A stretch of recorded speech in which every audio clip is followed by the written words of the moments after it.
Download the ZEE5 app now.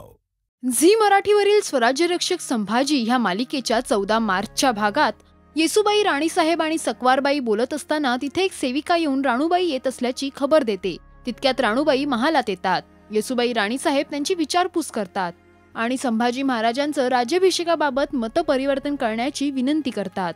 Ranubai तयार होतात आणि संभाजी महाराजांची भेट घेतात. संभाजी महाराजांना राज्याभिषेक करण्याबाबत सुचवतात. मात्र संभाजी महाराज राज्याभिषेक करण्यासाठी नकार देतात. आम्ही रणांगण गाजवून स्वतःची सिद्धता सिद्ध करू, मगच राज्याभिषेक करू असं म्हणतात. तेव्हा राणूबाई सोयरा मातोश्रींशी बोलण्याचा निर्णय घेतात. इकडे शहाजादा अकबराच्या तळावर मुघल सैनिक हल्ला करतात. तेव्हा मराठा मावळे त्यांना अडवतात.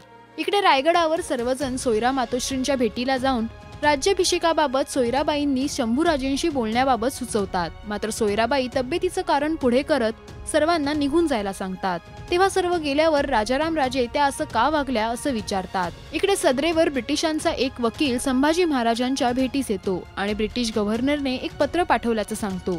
त्या पत्रात शिवाजी महाराजांनी मंजूर केलेली खंदेरी उंदेरीचा तह ते आता पाळणार नसल्याचं लिहिलेलं असतं. आता शिवाजी महाराजांनंतर इथे कुणीही राजा नाही, आम्ही राजाशी तह केला होता असं ब्रिटिशांचं म्हणणं असतं. इकडे महालात सर्व राजस्त्रिया मसलत करत असताना सोयराबाई तिथे येतात आणि त्या शंभूराजेंशी बोलतील असं सांगतात. तितक्या शंभूराजे स्वतःहून येऊन राज्याभिषेकासाठी ते तयार असल्याचं सांगतात आणि राज्याभिषेकाची तारीख सोयरा मातोश्री स्वतः ठरवतील असं ते म्हणतात.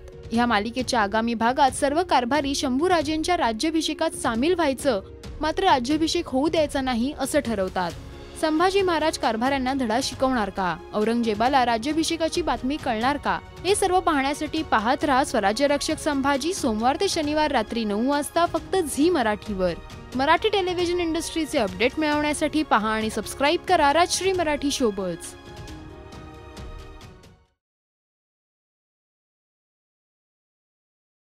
Download the ZEE5 app now.